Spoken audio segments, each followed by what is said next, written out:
आपके द्वारा दी गई जानकारी के आधार पर ऐसा प्रतीत होता है कि यह किसी समाचार या अपडेट का हवाला दे रहा है, जिसमें कर्मचारियों की बेसिक सैलरी 46,000 रुपये, न्यूनतम पेंशन 15,000 रुपये और एक अतिरिक्त इंक्रीमेंट की बात कही गई है।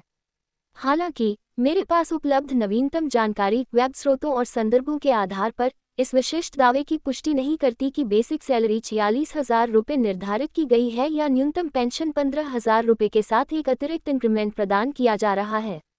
मैं उपलब्ध जानकारी के आधार पर स्थिति को स्पष्ट करने का प्रयास करता हूं और आपके दावे को संदर्भित करता हूं। उपलब्ध जानकारी का विश्लेषण। 8वां वेतन आयोग और बेसिक सैलरी। हाल के समाचारों के अनुसार 8वें वेतन आयोग के गठन को मंजूरी दी गई है और ये 2026 से लागू होने की संभावना है। वर्तमान में 7वें वेतन आयोग के तहत न्यूनतम बेसिक सैलरी 18,000 रुपये है।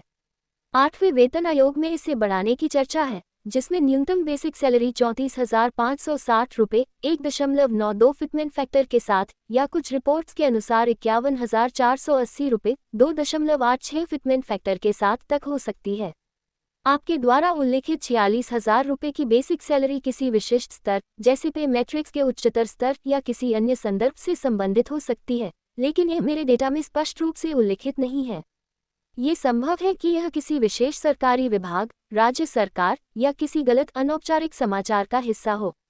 न्यूनतम पेंशन। 8वें वेतन आयोग के तहत न्यूनतम पेंशन को 17,280 रुपये तक बढ़ाने की संभावना जताई गई है, जो मौजूदा 9,000 रुपये से अधिक है। यूनिफाइड पेंशन स्कीम अप्स के तहत, जो 1 अप्रैल 2025 से लागू है, 10 साल की सेवा वाले कर्मचारियों को न्यूनतम 10,000 रुपये मासिक पेंशन की गारंटी दी गई है। 25 साल की सेवा के बाद पेंशन बेसिक सैलरी का 50% हो सकती है। उदाहरण के लिए 30,000 रुपये की औसत बेसिक सैलरी पर 15,000 रुपये पेंशन संभव है।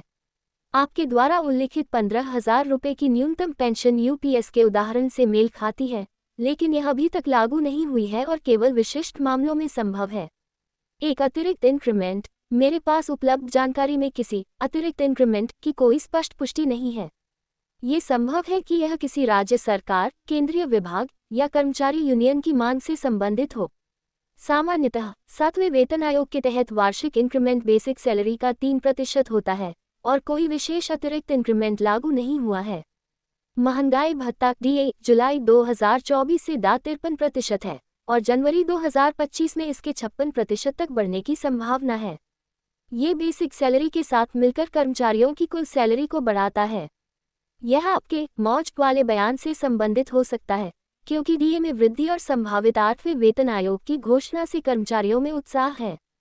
संभावित स्पष्टीकरण। 46,000 रुपये बेसिक सैलरी। ये किसी विशिष्ट पे लेवल जैसे लेवल 7 या उच्चतर की सैलरी हो सकती है, न कि न्यूनतम बेसिक सैलरी।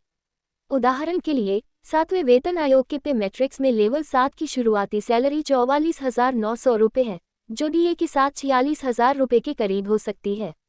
15,000 रुपये पेंशन। ये यूपीएस के तहत संभव है, जैसा कि ऊपर बताया गया, लेकिन यह अभी लागू नहीं है। अतिरिक्त इंक्रीमेंट। ये किसी विशेष योजना, प्रमोशन या स्थानीय समाचार का हिस्सा हो सकता है, जिसकी मेरे पास पुष्टि नहीं है। निष्कर्ष। आपके द्वारा उल्लिखित जानकारी बेसिक सैलरी 46,000 रुपये, न्यूनतम पेंशन 15,000 रुपये और एक अतिरिक्त इंक्रीमेंट किसी अनौपचारिक समाचार, अफवाह या किसी विशिष्ट संदर्भ से संबंधित हो सकती है, जो मेरे डेटा में पूरी तरह पुष्ट नहीं है। 8वें वेतन आयोग के तहत बेसिक सैलरी और पेंशन में वृद्धि की उम्मीद है, लेकिन 46